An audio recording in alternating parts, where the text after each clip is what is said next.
Today's species spotlight is on African house snakes, one of the most underrated species of snake out there. Not only number one for being a really great option for a pet reptile, like one of the best beginner pet reptiles, and also because of their taxonomy. Now, African house snakes are a group of about 20, give or take or so, different species of colubrid snake found endemically in sub-Saharan Africa. And the reason why I do this when I say colubrid, it has to do with that taxonomy thing that I mentioned. They're not even really technically considered colubrids. They're really, really weird. They're actually closer related to the elapids. And for all those non-snake aficionados out there, those are the cobras, the mambas, the sea snakes. Those are the elapids, right? But they're actually a paraphilic type of animal. Paraphilic, there we go, not paraphilic, paraphilic animal. And what that means when we think of that big breakdown of tree, both the elapids and the family Lampropheidae, the ones that the house snakes belong to, essentially share a common ancestor but diverge separately, so they're not actually really truly related. So when you look at them, something like an African house snake and a stiletto snake, those crazy funky elapids that have the fangs that actually stick out of the sides of their heads, are closer related than, say, like an African house snake and a corn snake. Really, really crazy.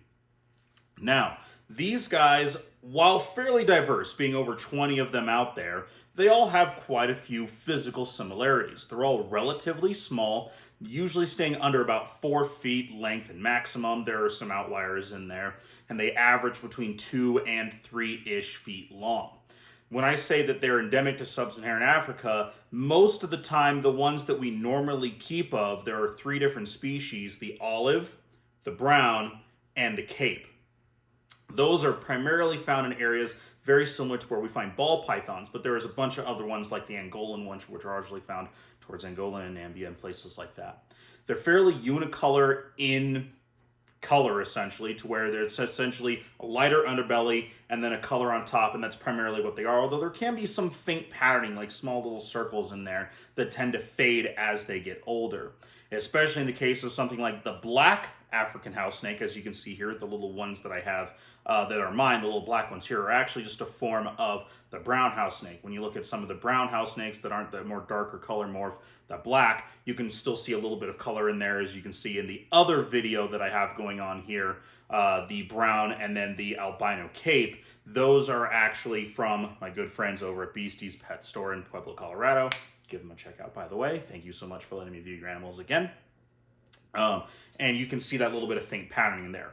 All 3 of which make excellent animals as far as keeping pets go. But we'll get to the actual keeping in just a second. African house snakes get their name for a pretty easy reason. Areas that make really good habitation for people will bring in rodents, essentially, to opportunize on that excess food and human waste that just comes from human habitation. And areas where humans move into usually have pretty good areas for snakes. And then rodents come in attracted to the humans, so more snakes come in attracted to the rodents. And so oftentimes where there are people, there are rodents, there are house snakes, and specifically in houses, thus African house snake. Pretty easy, but that's then literally the reason why. It's the fact that these guys are often found in and around human habitation, i.e. houses. Now, these guys, if you decide you want to keep one as a pet, there are some things to keep in mind. I did say that they are one of the best, if not the best, pet reptile. That's up there with like the corn snake and then the Dion's rat snake as well. Now, these guys are really, really great for keeping as pets. I've had these black African house snakes since they had hatched, they had taken 2 meals and they were essentially thrust upon me, and they've been eating very consistently since then. These guys actually have tremendous growth rates and fairly high metabolisms. They will eat readily, usually right off the bat, very quickly, and they will grow super, super quickly. I mean, they were, if I had the ability, because I refuse to breed mice, if I had the ability to just sit there and pop them live pinky mice all the time, they would probably be 3 to 4 times their size and not overweight. Right now, they just kind of get the base colubrid feeding schedule, where every like 5 to 7-ish days, until eventually, as they get a little bit older, every 7 to 10 days, blah, blah, blah, blah, blah. But these guys, as I did mention, are tremendous eaters because they eat rodents in the wild. Primarily, they are generalists. They've been known to eat lizards, supposedly even other snakes and amphibians, but rodents make up a big part of their diet. Again, especially with the three that we keep, the olive, the cape, and the brown. So feeding isn't really a big issue because specifically, again, these three most common species are often found in areas where ball pythons are originally from, which means if you can keep a ball python, you can keep a house snake. Although they are not nearly as sensitive to humidity fluctuations as ball pythons are, so the whole shedding issue and them throwing off their wanting to eat because they aren't comfortable makes it a much easier task. So you just keep them a little warm, give them a little bit of a humid hide, easy peasy for being able to keep them as far as their care goes. They're fairly terrestrial and fairly nocturnal, so that means give them more floor space than height space, but they will definitely climb.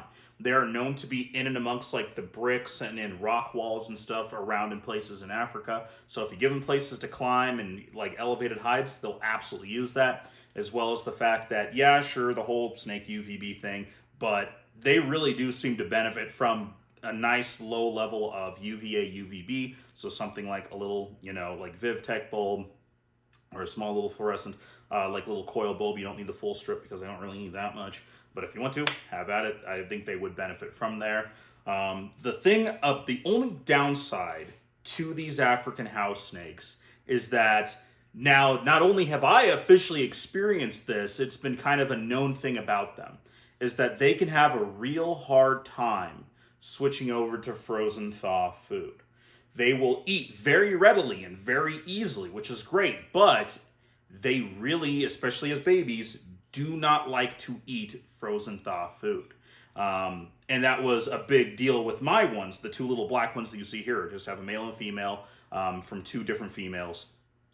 Both wild caught, so they're captive born, not captive bred and born, where they all ate very easily.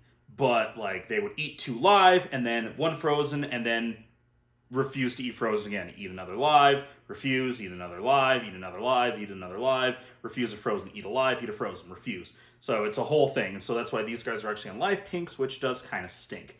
But that is probably the only thing that I would say is kind of a turnoff for these guys. They are fairly squirmy as babies, but what small little colubrid type snake is not really squirmy as babies? The two older ones that I have on the video here today, those were from Beasties again, those sub-adult to adult size. They're not really moving around a whole lot. They can musk, but they're really reluctant to bite. They're just kind of chill little animals, so a great pet reptile. The only other thing for consideration about these guys is that they are still exported and wild caught fairly often, and you will see quite that discrepancy in their price tags. You can pick up a brown or an olive house snake or a black house snake, whatever, for $100, $150 often, and probably cheaper if you were to go to like a wholesaler online or a reptile expo. For somebody who is captively breeding them, working on getting those animals hopefully to switch over to that frozen thaw meal, you're going to see definitely a spike in those prices, as well as you're also going to see that disparity of a healthy animal. When you ever deal with anything wild caught, I know we've talked about that a lot, and you'll probably hear me mention it every single time we talk about these type of pet reptiles, is that if you have a wild caught animal, you deal with that gamble of the parasite loads, of the stress, of everything that has to deal with a wild caught animal, even if they are eating rodents in the wild, versus a captive born animal that from its inception to when it hatches to when it's being sold is in the care of humans, and so you usually have a much more stable, healthy animal. Not to say that they aren't. The parents of my two little ones are still kicking it, still throwing out babies. If you decide you want to breed them, they will double clutch like a lot of other colubrids, like king snakes and corn snakes, whether you want them to or not. Like I said, they have very fast metabolisms, so even though they stay relatively small, again under that 2 to 3-ish foot range, they will, if you are feeding them like a corn snake, they'll want to eat more. They'll be perfectly fine eating like that, but definitely they will grow if you allow them to, so keep an eye on the kind of chunky. There is such thing as a chunky colubrid. But, you know, feeding them a little bit more often as the first year or so, and then backing them, weaning them off to like the 7 to 10 day for most colubrids, I think would be a very good idea for those guys. Honestly, they're just a really cool animal. I've talked about them in like 5 other videos before, like you want to pet black snake, even if it's not an MBK, the beginner pet snakes, all those things. They're really great animals. I do like my little guys. It just kind of bugs me that I have to keep feeding them live. It's a constant battle of trying to get them to eat frozen thaw. I finally thought I was able to do it because they went a little bit longer this last time because we were out of town for shows. And nope, still refuse to eat frozen thaw. So I would say that that's really their only downside is they don't like to eat frozen thaw. And then if you want a very cheap animal, then you're getting a wild caught. That's really the only downsides for the African house snake. So very underrated, very interesting taxonomy pet snake that is a wonderful addition to anyone's collection.